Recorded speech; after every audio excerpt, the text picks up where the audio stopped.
Islam's Revival of Jesus' Teachings Part 3. 10. Revival of the Prohibition of Consuming Pork.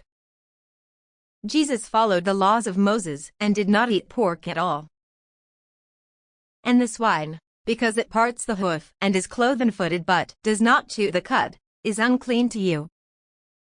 You shall not eat any of their flesh, and you shall not touch their carcasses, they are unclean to you. Leviticus 11:7-8. Nevertheless, most Christians today eat pork.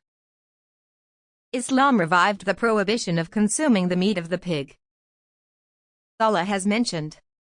He has only forbidden to you dead animals, blood, the flesh of swine and that which has been dedicated to other than Allah. But whoever is forced, by necessity, neither desiring it, nor transgressing its limit, there is no sin upon him. Indeed, Allah is forgiving and merciful. Quran 2:173. 11. Revival of the prohibition of consuming blood. Jesus also did not eat anything containing blood, nor did he consume blood itself. God, Allah, is recorded as having instructed Prophet Moses in the Torah. Only you shall not eat the blood, you shall pour it upon the earth like water. Deuteronomy 12:16. You shall not eat any flesh with the blood in it. You shall not interpret omens or tell fortunes. Leviticus 19:26.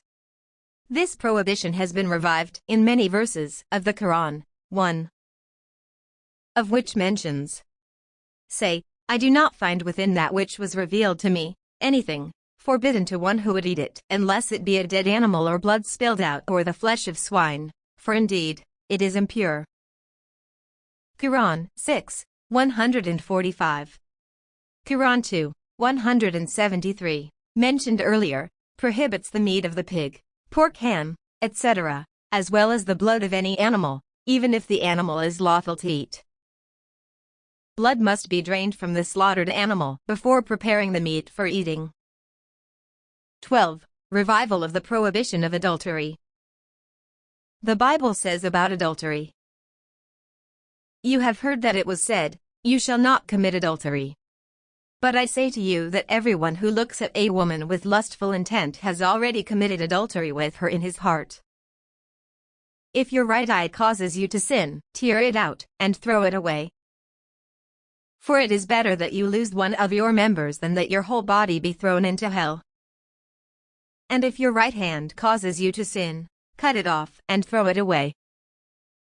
For it is better that you lose one of your members than that your whole body go into hell." Matthew 5:27-30. Islam revived the prohibition of adultery by considering fornication to be amongst the strictly forbidden acts. Allah, the Most High, has mentioned, "And those who do not invoke with Allah another deity or kill the soul which Allah has forbidden to be killed, except by right, and do not commit unlawful sexual intercourse. And whoever should do that will meet a penalty." Quran 25:68. And do not approach unlawful sexual intercourse. Indeed, it is ever an immorality and as evil as a way. Quran 17:32.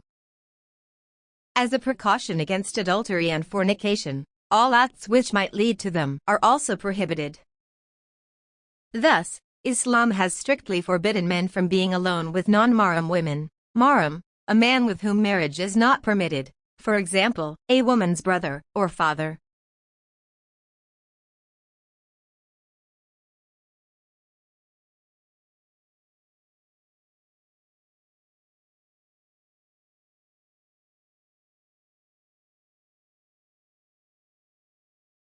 Non-mahram men are those whom a woman is permitted to marry, mixing with them freely, or even shaking hands with them.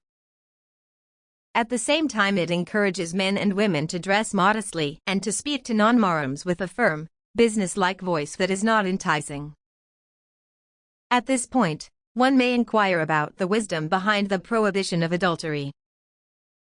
The answer is that premarital and extramarital relationships are destructive to the family system that is so precious in Islam.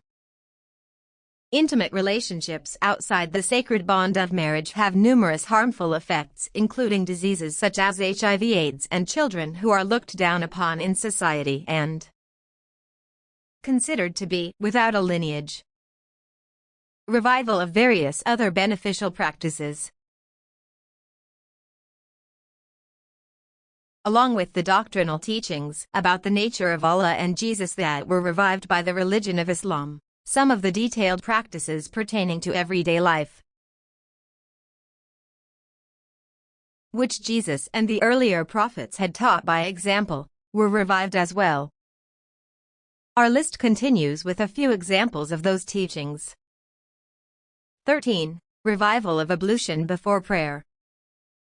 The significance of ablution is evident when we recall that it is a form of preparation for prayer, whereby worshippers cleanse themselves before they stand before Allah, the Creator.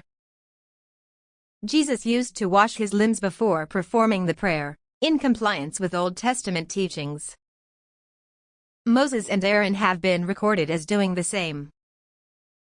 He set the basin between the tent of meeting and the altar, and put water in it for washing, with which Moses and Aaron and his sons washed their hands and their feet, as the Lord commanded Moses. Exodus 40:30-32. Islam revived ablution for prayer. The Quran has instructed, O you who have believed, when you rise to perform prayer, wash your faces and your forearms to the elbows and wipe over your heads and wash your feet to the ankles. Quran 5:6. Prophet Muhammad, book, taught his followers, through his statements and his example, that ablution includes washing the hands, rinsing the mouth, washing the face, washing the arms, wiping the head, and finally washing the feet. 14. Revival of performing prayers physically. Jesus performed his prayers physically, not just through supplication. Mark 14:32 states, and they went to a place called Gethsemane. And he, Jesus, said to his disciples, sit here, while I pray. Luke 5:16 says, but he would withdraw to desolate places and prayed. Islam revived prayers as a main act of worship. In numerous Quranic verses, Allah, the Exalted, has instructed believers to perform prayers. For example, and establish prayer and give zakah and bow with those who bow, in worship and obedience. Quran 2:43.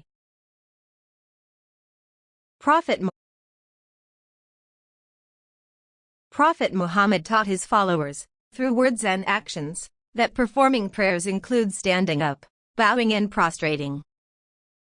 Interestingly, the manner of performing prayer that Jesus taught is more in line with the way Muslims pray than with what Christians do today. According to Isaiah 45:23, God is reported to have said, to me every knee shall bow. Jesus is described in the Gospels as prostrating during prayer. The method of prostration in prayer followed by Jesus was not of his own making. It was the mode of prayer of the prophets before him. In the Old Testament, Genesis 17:3, Prophet Abraham is recorded to have fallen on his face in prayer. In Numbers 16:22 and 20:6, both Moses and Aaron are recorded to have fallen on their faces in worship. In Joshua 5:14 and 7:6, Joshua fell on his face to the earth in worship.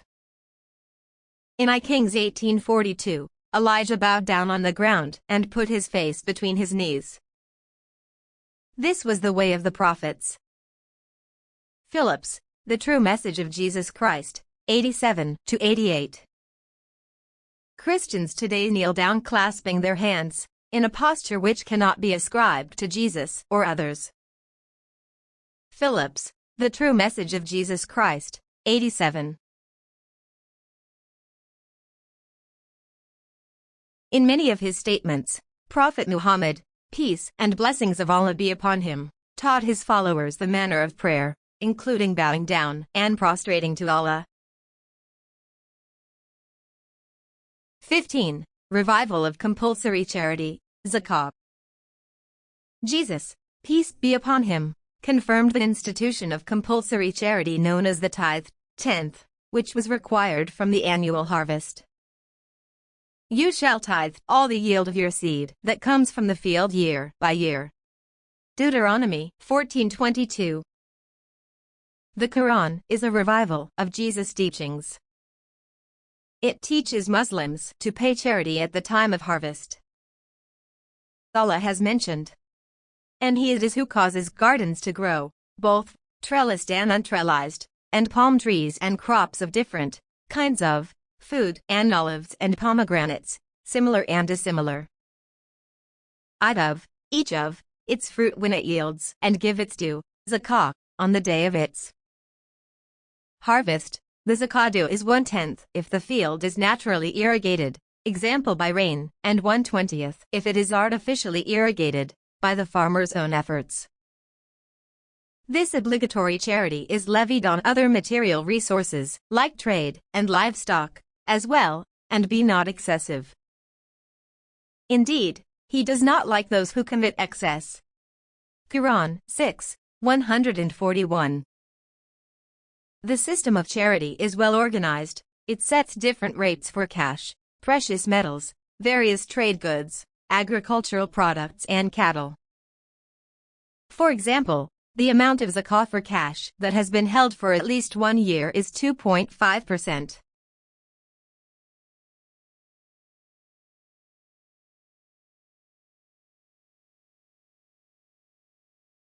The purpose of charity is very well defined. It is to provide social support to the needy people in the community, not to provide a comfortable living for clerics. Phillips, The True Message of Jesus Christ, 92. The categories of those who are eligible to receive such charity have also been clearly defined in the Quran. C. 9:60. In Islam, the zakah is obligatory, but voluntary charity is also highly promoted and encouraged. Often, Muslims voluntarily give far more from their wealth than the obligatory minimum amount. Allah promises great rewards for donors who give charity based on sincere intentions. Throughout the history of Islam, there are many accounts of people who gave their entire wealth to the poor, seeking Allah's pleasure through this remarkable act of charity. 16. Revival of Fasting. According to the Gospels, Jesus fasted for 40 days. Matthew 4:2 says, "And he fasted 40 days and 40 nights, and afterwards he was hungry." See also Matthew 6:16. This was in accordance with the practice of the earlier prophets. Moses is also recorded in Exodus 34:28 to have fasted. It says, "And he was there with the Lord 40 days and 40 nights, he neither ate bread nor drank water. And he wrote upon the tables the words of the covenant, the 10 Commandments." Phillips, The True Message of Jesus Christ, 92. The Quran is a revival of many of the teachings of Jesus and Moses. It teaches the believers to fast during the month of Ramadan. Allah has mentioned in the Quran that fasting is enjoined on the Muslims as it was enjoined on previous nations. O you who have believed, decreed upon you is fasting as it was decreed upon those before you, that you may become righteous. Quran 2:183. In addition, Prophet Muhammad, peace and blessings of Allah be upon him, affirmed that Prophet David used to fast regularly. He said, "The best manner of voluntary fasting is that of my brother David, who used to fast every other day." Recorded by Bukhari and Muslim. 17. Revival of greeting with the supplication of peace. The greeting of peace was mentioned in the Old Testament. So David sent 10 young men. And David said to the young men, "Go up to Carmel, and go to Nabal and greet him in my name. And thus you shall greet him, peace be to you and peace be to your house, and peace be to all that you have." 1 Samuel 25:5-6. According to the New Testament, Jesus greeted his followers with a greeting of peace. As they were talking about these things, Jesus himself stood among them, and said to them, "Peace to you." Luke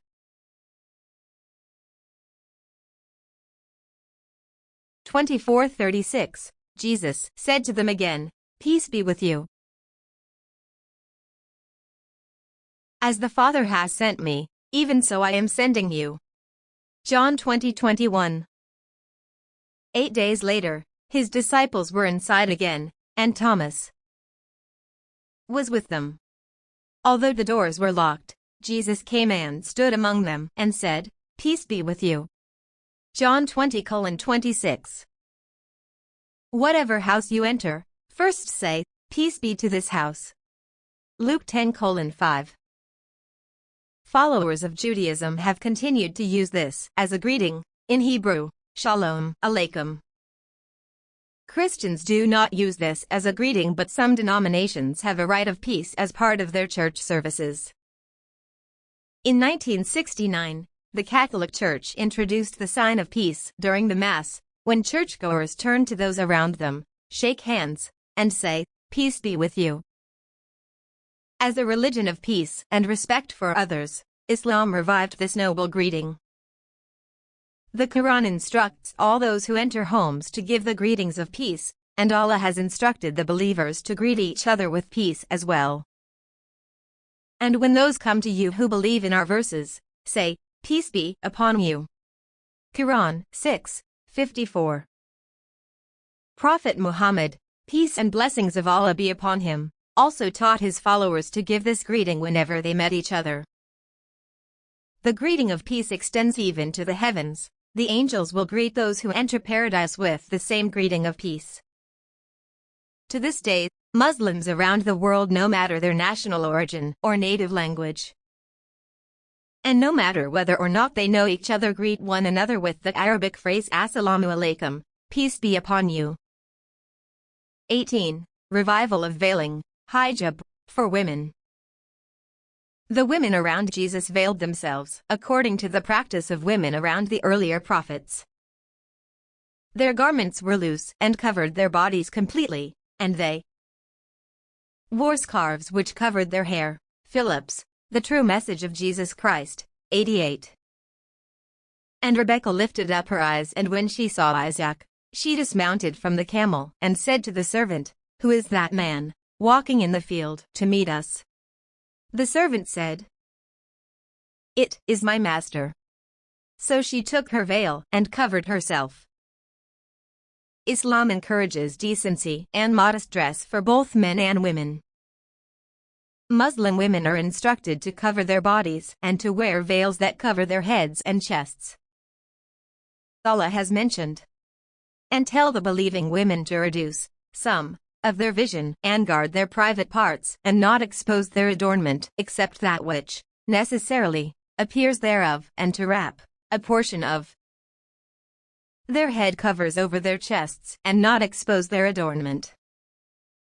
Quran 24:31. Veiling, as a part of modest dress, protects women from possible social harm, and discourages males from approaching females with dishonorable intentions. Allah instructed, "O Prophet, tell your wives and your daughters and the women of the believers to bring down over themselves part of their outer garments. That is more suitable, that they will be known and not be abused. And ever is Allah forgiving and merciful." Quran 33:59. In today's society, disregard for the hijab, and for modesty in general, is one factor that has led to women being treated as objects, whereby their bodies are used as commodities from which to acquire pleasure. It is no surprise then that many companies use women as advertising props to entice customers into purchasing their products. The fact remains that even in the eyes of those who use women as objects, only those who keep more of their bodies covered and hidden from the public eye are regarded as modest. 19. Revival of Polygamy. There is no record of Prophet Jesus opposing polygyny. The Old Testament records a number of examples of polygamous marriages among the prophets, including these. So, after Abraham had lived 10 years in the land of Canaan, Sarai, Abram's wife, took Hagar the Egyptian, her servant, and gave her to Abram her husband as a wife. Genesis 16:3.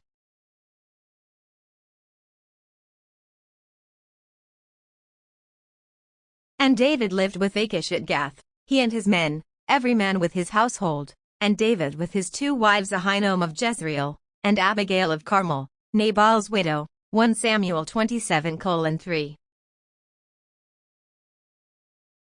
Solomon is said to have had 700 wives, who were princesses, and 300 concubines.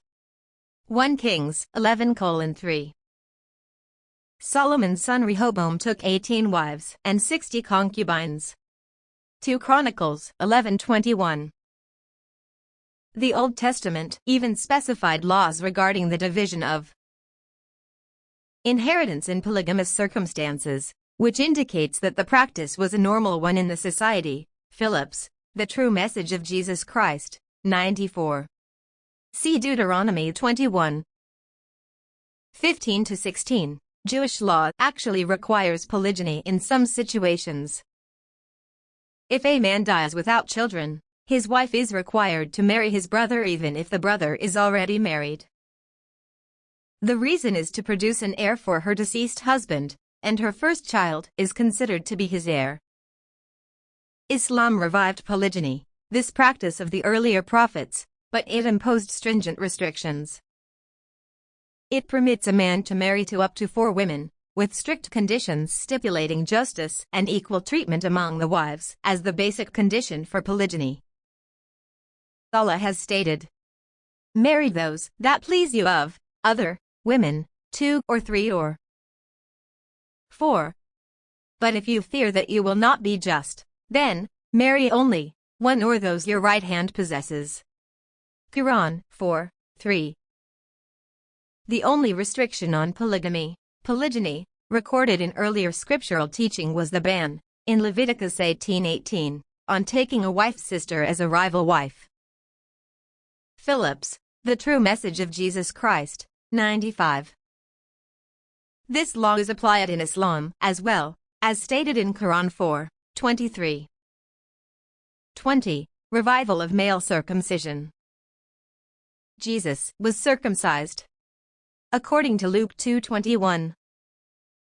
And at the end of 8 days, when he was circumcised, he was called Jesus, the name given by the angel before he was conceived in the womb. Prophet Abraham, whom the Quran tells us was neither a Jew nor a Christian, was the first to be circumcised, according to the Old Testament. And God said to Abraham, "As for you, you shall keep my covenant, you and your offspring after you throughout their generations. This is my covenant, which you shall keep between me and you and your offspring after you. Every male among you shall be circumcised. You shall be circumcised in the flesh of your foreskins, and it shall be a sign of the covenant between me and you. He who is 8 days old among you shall be circumcised." Genesis 17:9-12. Today circumcision is not widely treated as a religious or legal requirement among Christians, and rates of circumcision vary across different countries. Although it is as controversial topic for some, the medical benefits have been documented. In 2012, the American Academy of Pediatrics website published its circumcision policy statement, stating, "Evaluation of current evidence indicates that the health benefits of newborn male circumcision outweigh the risks and that the procedure's benefits justify access to this procedure for families who choose it." Specific benefits identified included prevention of urinary tract infections, penile cancer, and transmission of some sexually transmitted infections, including HIV. According to the World Health Organization website, There is compelling evidence that male circumcision reduces the risk of heterosexually acquired HIV infection in men by approximately 60%. Islam revives male circumcision and makes it a requirement. Although circumcision is highly recommended for a man who becomes Muslim, Islamic scholars say that if he is unable to do it, it should not be insisted upon. And this does not affect the validity of his embracing Islam. Abu Hurairah, may Allah be pleased with him, narrated that Prophet Muhammad, peace and blessings of Allah be upon him, said, "There are 5 practices which correspond with the natural human inclination: shaving pubic hair and underarm hair, male, circumcision, trimming the mustache, and trimming fingernails and toenails." Recorded by Bukhari, Muslim, and others.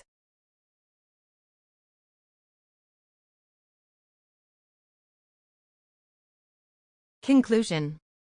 Islam revived the faith of the prophets, which is based upon the belief in one God, Allah. Along with belief, they revived many rules and practices related to morality, justice, and pure living. Hence, the Islamic way of life is much closer to that of Jesus and the previous prophets, peace be upon them all, than that of any other group of people who claim to be their followers.